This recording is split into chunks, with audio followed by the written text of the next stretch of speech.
Hello అండి. Just 3 ఇంగ్రీడియెంట్స్‌తో ఒక super sweet ఎలా చేయాలో చూద్దామా? జస్ట్ దానికి పాల పొడి, మిల్క్, షుగర్ ఉంటే చాలు. నెక్స్ట్ ఘీ. ఘీ వచ్చేసి చాలా మెయిన్ ఈ రెసిపీకి. మంచిగా రిచ్ అండ్ ఫ్లేవర్‌ఫుల్‌గా ఒక మంచి స్మెల్ వస్తుంటది చూడండి ఘీ.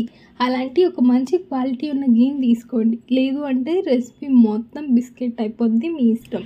సో నేనైతే హోమ్‌మేడ్ ఘీ తీసుకున్నాను. బాగా నూకగా మంచిగా టేస్టీ అండ్ స్మెల్ భలే ఉంటది ఇది. సో మీరు బయట ఏదైనా కొనుక్కున్న మీ ఇష్టం. మంచిగా స్మెల్‌గా ఉండే ఘీ తీసుకోండి ఫ్రెష్‌గా. వన్స్ ఘీ కొంచెం హీట్ అయిన తర్వాత మిల్క్ వేసుకుంటున్నాను. హాఫ్ కప్ మిల్క్, ఓకేనా? మనము ఒక కప్ క్వాంటిటీ అంటే అదే కప్‌కి నేను అన్నీ చూపిస్తా, ఓకే? హాఫ్ కప్ మిల్క్ వేసుకొని ఒక హాఫ్ కప్ షుగర్ వేసుకోండి. Ghee half cup, milk half cup, sugar half cup వేసుకొని అంతా మిక్స్ అయిపోయి మంచిగా రోల్ బాయిల్ అవ్వాలన్నమాట. ఆ స్టేజ్కి వచ్చేంత వరకు బాగా కుక్ చేసుకోండి. అండ్ ఫ్లేమ్ వచ్చేసి మీడియం టు లోలో అడ్జస్ట్ చేసుకొని పెట్టుకోండి. ఇప్పుడు కన్సిస్టెన్సీ చూసారు కదా, బాగా బాయిల్ అవుతుంది, బురుగ్గా వస్తుంది కదా. ఈ స్టేజ్లో మనము మిల్క్ పౌడర్ని యాడ్ చేసుకుందాం. మిల్క్ పౌడర్ వచ్చేసి 2 కప్స్ తీసుకోవాలి, ఓకేనా? మనము మిల్క్, షుగర్, ఘీ హాఫ్ కప్ తీసుకున్నాం కాబట్టి దానికి 4 రేషియో ఎక్కువగా అంటే 2 కప్స్ తీసుకోవాలి, ఓకేనా? ఇఫ్ ఇన్ కేస్ మీరు 8 కప్స్ తీసుకున్నారనుకోండి, ఎంత ఘీ తీసుకోవాలి, ఎంత షుగర్ తీసుకోవాలి కామెంట్ చేయండి చూద్దాం. సరే 8 కప్స్ కూడా వద్దు, మనం 2 కప్స్ మిల్క్ పౌడర్కి కదా క్వాంటిటీ చూపించాం.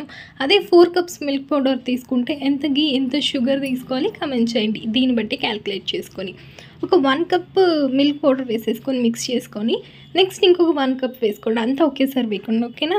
సెకండ్ టైం ఇంకొక రవ్వ వేసేసుకొని అంటే మిగిలిన సెకండ్ కప్ పౌడర్ వేసేసుకొని మొత్తాన్ని మిక్స్ చేసుకోండి. ఇది ప్యాన్ నుంచి సపరేట్ అవ్వాలన్నమాట. టోటల్ లో ఫ్లేమ్లో పెట్టేసుకొని మిక్స్ చేసుకుంటూ ఉండండి. జస్ట్ ఒక 2 మినిట్స్ లైట్గా కలర్ టర్న్ అవుతుంది.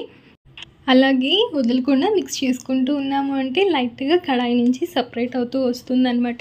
లైట్గా కలర్ కూడా టర్న్ అవుతుంది. ఈ కన్సిస్టెన్సీలో ఒక ప్లేట్లోకి కాస్త ఘీ తీసుకొని గ్యాస్ స్టవ్ ఆఫ్ చేసేసి ఈ మనం ఏదైతే ప్రిపేర్ చేసుకున్నామో దాన్ని ఇందులోకి వేసేసుకోండి. లైట్గా కొంచెం వేడి తగ్గిన వెంటనే దీన్ని అలాగా మిక్స్ చేసుకోండి. ఘీలో కలిపేసుకోండి, కొంచెం సాఫ్ట్ అవుతుంది. మనం ఒక 1 వీక్ వరకు స్టోర్ చేసుకున్నా కూడా అంత ఈజీగా గట్టిగా అయిపోదు, ఓకేనా? ఒక టిప్ కూడా చెప్తాను. ఇది మంచిగా కుక్ అయ్యింది, ఇది కన్సిస్టెన్సీ వచ్చేసింది అని ఎలా తెలియాలంటే ఇందాక వీడియోలో చూపించినట్టు కొంచెం ఒక చిన్ని బాల్ సైజులో రౌండ్గా చెయ్యండి. పర్ఫెక్ట్గా బాల్ లాగా వచ్చింది అంటే ఓకే, ఇది సాఫ్ట్గా ఉంటుంది అండ్ ఆ కన్సిస్టెన్సీలో మీరు గ్యాస్ స్టవ్ ఆఫ్ చేసేయచ్చు అని చెప్పి, ఓకేనా?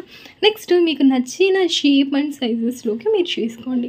నేనైతే చక్కగా ఇలాగ రౌండ్గా చేసేసుకొని ఒక పిస్తా పప్పు అలా పెట్టేశాను. మీరు మీ పిల్లలకి ఎలా నచ్చుతుంది ఏంటి అన్నది ఇంకా మీ క్రియేటివిటీ బట్టి మీరు చేసి పిల్లలకి పెట్టండి. చాలా టేస్టీగా ఉంటుంది. సరే ఇంకొక రెసిపీతో కలుద్దామా? Bye, have you nice day.